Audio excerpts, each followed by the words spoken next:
जय हिंद दोस्तों, सैनिक समाचार में आपका हार्दिक स्वागत। जैसा हमने कहा डीएसपी काउंट, अब डीएसपी काउंट की बहुत जोरदार चल रहा है। कई बैंक हैं जो रूरल इलाके में और वो आपको डीएसपी काउंट का बेनिफिट नहीं दे रहे। अब उनके लिए क्या करें, यानी जो सर्विंग सोल्जर थे उन्होंने तो वहां से हटा लिया। अभी पेंशनर असमंजस में हम कहां जाएं?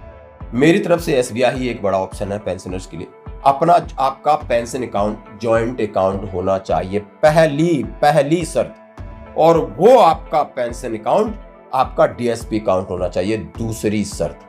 तीसरा वो आपने कोई लोन वगैरह ले रखा है तो उसका इंश्योरेंस होना चाहिए, और रिश्ते में जाकर के आप उसमें नॉमिनी भी एक से ज्यादा ऐड करा लेना चाहिए। अब कोड का बड़ा चक्कर रहता है, कई लोगों को पता नहीं है कि कोड क्या होता है। अब कौन सा कोड है, कई लोग, हमने अपना अकाउंट नंबर दिया है कोड के लिए।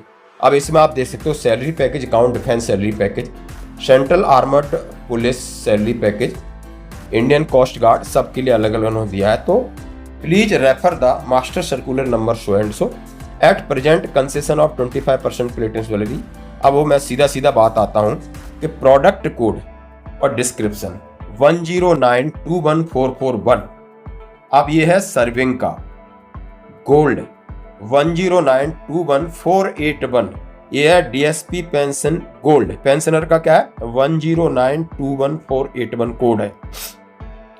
ये फौज के दो हो गए, और नीचे हैं फैमिली पेंशनर्स का है 10921511, और फिर पैरामिलिट्री फोर्स के हैं 10941441 और 10941481। जो लोग पेंशनर्स हैं उनके 10991441 और 10911481 इनके हैं। तो हमने आपको बता दिया, यदि आप सर्विंग हैं तो 10921441 हैं, और यदि आप रिटायरीज हैं तो 10921481 हैं। ये कोड लेके जाओ। वो होता क्या कोड होता है, बोला ये लेटर है, ठीक है, आराम से आप इसका फायदा उठा सकते हैं। जैसा कि आपसे बात कर रहा हूं ईसीएचएस के बारे में, और केंद्रीय क्षेत्र ईसीएचएस जबलपुर की तरफ से एक लेटर है कि प्राथमिक लाभार्थी द्वारा जीवन प्रमाण पत्र और पात्रता दस्तावेज प्रस्तुत करने के लिए, यानी उन्होंने कहा है annual validation of ECHS membership of dependents by submission of life certificate and eligibility document by primary beneficiary. यदि आप प्राइमरी बेनिफिशियर हैं तो आपको एनुअल वैलिडेशन के लिए क्या क्या पात्रता चाहिए। 15 फरवरी 2025 का लेटर है, जिसको लेटर चाहिए ले सकते हैं। Copy of central organisation ECS letter number 100, vide letter under reference window of giving 3-month extension to ECHS smart card of beneficiaries to carry out their annual validation has been withdrawn. Action to be taken by ex-serviceman beneficiary OIC-PC given as letter। और सबके लिए हिदायत दी है कि आप OIC-PCHS हैं या आप लाभार्थी, तो आपको क्या करना है। उन्होंने कहा अब से कोई भी ECHS लाभार्थी जो कार्ड सक्रिय रहने की अवधि के दौरान वार्षिक सत्यापन पूरा करने के लिए दस्तावेज अपलोड करने में विफल रहा है, उसे दस्तावेज अपलोड करने और वार्षिक सत्यापन पूरा करने के लिए 1 वर्ष का समय दिया जाएगा। वार्षिक सत्यापन स्वीकृत होने तक ईसीएचएस लाभार्थी को उस अवधि के लिए चिकित्सा सुविधाओं का लाभ उठाने की अनुमति नहीं दी जाएगी। यदि लाभार्थी द्वारा अंतिम वार्षिक सत्यापन की समाप्ति की तिथि से 1 वर्ष बाद भी वार्षिक सत्यापन नहीं कराया गया तो लाभार्थी का ईसीएचएस कार्ड ब्लॉक कर दिया जाएगा। 1 वर्ष की समाप्ति के बाद माता पिता के वार्षिक सत्यापन की प्रक्रिया बाद में जारी की जाएगी। आप समझ चुके होंगे। एनुअल वैलिडेशन है आपके डिपेंडेंट्स का, तो 1 साल के बाद आप कराओगे तो कार्ड बंद हो जाएगा। 1 साल के अंदर प्रक्रिया है तो आपको लाभ नहीं मिलेगा। इसलिए वैलिडेशन से पहले ही आप अपनी इस प्रक्रिया को करा सकते हो। जैसे कि इसका एक ऐप निकल गया, ऑनलाइन जाइए, अपने डॉक्यूमेंट दस्तावेज अपलोड करिए और 1 साल के लिए सुनिए। तदनुसार यह अनुरोध किया जाता है कि लाभार्थियों के दस्तावेजों को आरसी जबलपुर को अग्रेषित न किया जाए ताकि भविष्य में उन्हें 3 महीने का एक मुश्त विस्तार दिया जा सके। यह अनुरोध किया जाता है और इसे एएसएम तक प्रशासित किया जाए ताकि आश्रितों को वार्षिक सत्यापन सुचारू रूप से किया जा सके।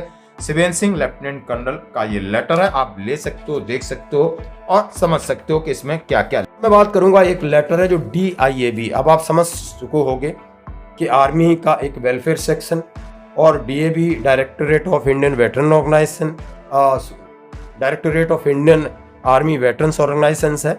और ये 10 जनवरी का लेटर है का 1 time computer grant towards and widow of BC and PC fatal. अब मतलब समझ चुके होंगे कि presently the ward of widow soldier who have died in harness battle casualty and pursuing graduation या post graduation professional course are eligible for one time computer grant 35,000 through R&W section DIB में। अब DIB का मैंने सारा कुछ आपके पास भेज दिया है, आप बात कर सकते हो को 35,000 रुपये चाहिए तो DIB डायरेक्ट देगी। 2 दिन में आपको 35,000 मिलेंगे, कोई इंटरेस्ट नहीं है, वो अपने इंस्टॉलमेंट से कट जाएंगे। वन टाइम कंप्यूटर आपको का ये लेटर है, 10 जनवरी का लेटर चाहिए, ले सकते हो। The eligible criteria stand revise class 10th pass with effect of academic 2023-24 में उसने क्लास 10th पास किया हो, और विडो के लिए कुछ नहीं है, विडो है तो आराम से आप उठा सकते हो इसका फ़ायदा। ऐसी चीज़ों का जरूर फ़ायदा उठाइए, वहाँ पर कोई आपको ब्याज वगैरह नहीं है। सही है दोस्तों। अब मैं बात करता हूँ concession of tuition fees reservation sheet for wards of Indian army personal bye Shiv Nadar university. आप शिवनादर यूनिवर्सिटी में एडमिशन लेना चाहते हैं तो ये अपनी DIAB वेलफेयर वान से लेटर निकला है कि Shiv Nadar university Gautam Buddha Nagar Uttar Pradesh has offered concession in tuition fees reservation in seat ward of Indian army personal admission in university. उन्होंने कहा है कि ट्यूशन फीस माफ होगी 100% फ्री से फॉर अप टू 5 वीर नारी Indian army personal killed in action और battle casualty, उनके लिए 100% है जो फील्ड में एक्शन में मारे गए हैं, बैटल कैजुअलिटी हैं। और उन concession of tuition fees extended 75% up to 8 ward serving Indian army personnel, serving के लिए भी है। Concession in tuition fees in extend 50% up 12 ward of retired army यानी पर्सनल के लिए भी है। पोस्टल अकोमोडेशन वगैरह ये सब आपको पे करना है। इसके नंबर हैं, ईमेल है। It is requested to formulate same environments at the maximum can benefit. सभी को आप चाहिए DIB आभा सेक्टर और AWS की तरफ से ये खबरें। तो दोस्तों ये थी आज की खबरें, बने रही हमारे साथ।